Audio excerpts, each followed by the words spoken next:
Hello.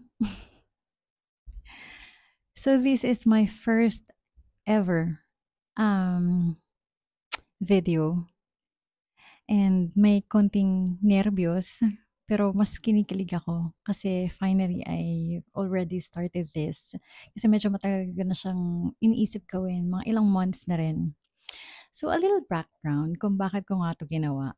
May isa akong YouTuber na pinapanood, vlogger na pinapanood sa YouTube. And parang ganito yung ginagawa niya, para siyang nakikipagkuwentuhan lang sa mga viewers niya, sa mga nanonood.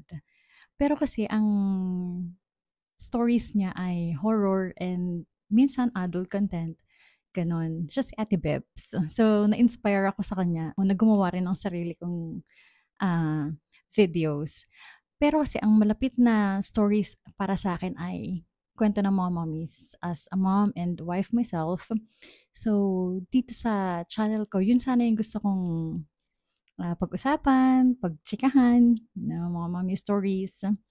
But for now, since wala pa akong sariling group, eh, ang pinakaunang story na gusto kong i-share ay isa sa mga nag-viral talaga sa Facebook.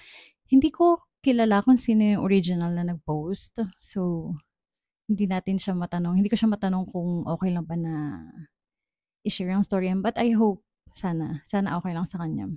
And dahil nga nag-viral 'to, alam ko na marami na ring nakarinig or nakabasa sa inyo about dito, but I still want to share it to you.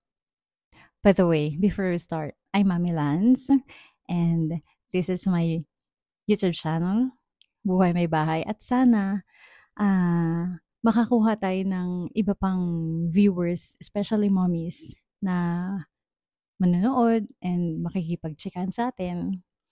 And I know na yung mga viewers ko talaga most of my viewers ay nakuha ko dahil sa AI tutorial videos na na-post ko na before. So I hope na manood pa rin sila dito sa mga stories natin. Okay, so let's start. The very first story na i-share natin dito ay the Jollibee paper bag story. Went through a traumatic experience giving birth at a public hospital, alone for 16 hours of labor and in pain every 5 minutes. The nurses were nice, but the doctors were the opposite and would get mad at me for reacting to the pain I felt. Had IE checked 5 times, and it was the worst pain ever, while laying on an uncleaned delivery bed with blood stains of other people. All this while another woman 5 steps away from me is screaming in horror giving birth. No curtains or anything to divide us. The doctor did a splinting to move my stool out, didn't wipe me or offer a napkin, but she just placed my old diaper back on. I gave birth where there were at least 10 students standing in front of me, one holding a phone, which I noticed was taking a video without my consent. Afterwards, one nurse gave me a bad look and told me to go take a bath. I was forced to take a cold bath after literally just giving birth because they said there was no hot water available anymore. Feared I could die because it might not have been safe to take a cold bath. I felt I lost all my dignity. Told everything to my husband, and all he said was, "Okay lang yan, tapos naman na." He gave no eye contact, no comfort, just those plain words. And the next day, he comes back to the hospital holding a paper bag of Jollibee. My eyes lit up and say, "Hala love, sarap naman yan." And he says, "Sorry love, sa akin lang to. Gutom na kasi talaga ako. Alam mo naman na puyat din ako naghihintay sa'yo. May libre naman na hospital food dyan. Yun na lang yun sa'yo." It hurts so deeply when the person you counted on the most chooses to be indifferent. To anyone going through something like this, you are not overreacting. You are not asking for too much. May we never settle for men who cannot give us even the bare minimum when we were at our most vulnerable. You deserve tenderness, empathy, and someone who will hold you, especially when you're breaking. Talaga sabi ko, isa talaga 'to sa nalungkot ako nung nabasa ko.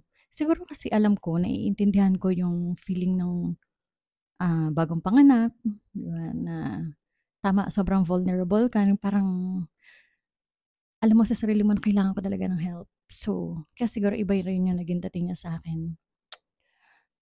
Ang sad lang din kasi parang yung mga taong nakapaligid sa kanya nung time na 'to ay hindi man lang siya nabigyan ng comfort, yung parang natapyasan pa siya ng dignity dahil sa ginawa ng ibang mga tao like doctors and, ibang students. But I think puwede mong i-ano yun 'no, hindi ko alam, hindi ko sure. Baka puwede mong ireklamo yung mga gano'n kasi 'di ba, kahit public hospital dapat may ina-uphold sila na rules pagdating sa ganyan. Ang pinakamasakit kasi na part dun hindi yung sa hospital, hindi yung sa doctors, yun yung sa husband niya na parang pinagdamutan, "Bakit mo ko pinagdamutan?" Kaya parang gano'n yung mafe-feel mo kasi 'di ba sa nangyari sa kanya. So, kung sino man ang original poster ng story nito kay mommy, if in case na makakarating sa'yo ang ating, video, sana kung nasaan sitwasyon ka man ngayon, eh, nakakapagbigay ito ng saya at ng gaan sa heart mo. And sana ang iyong, baby ay gano'n din, nasa magandang kondisyon kayo, at sana malusog kayo. And sa mga tatay naman, sa mga daddies, kung meron kayong wife, partner na bagong panganak or manganganak pa lang, spoil niyo naman sila. Kasi during pregnancy, ang daming pagkain na tiniis mong hindi kainin, 'di ba? So, talagang natatakam sila kapag nakakita sila ng katulad niyan, Jollibee or kung ano mga fast food. Sana sa susunod nating mga story ay original stories na ng mga taong magse-send sa'tin.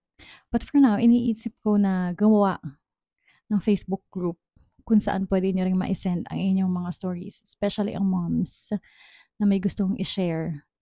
So, parang magiging, open diary natin 'to and, I hope na i-allow niyo ako na i-share yung story niyo dito.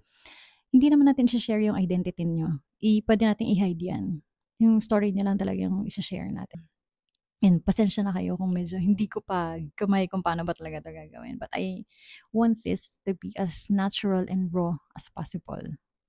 So, thank you sa mga nakinig, thank you sa mga nanood, and I hope na dumami tayo. Thank you.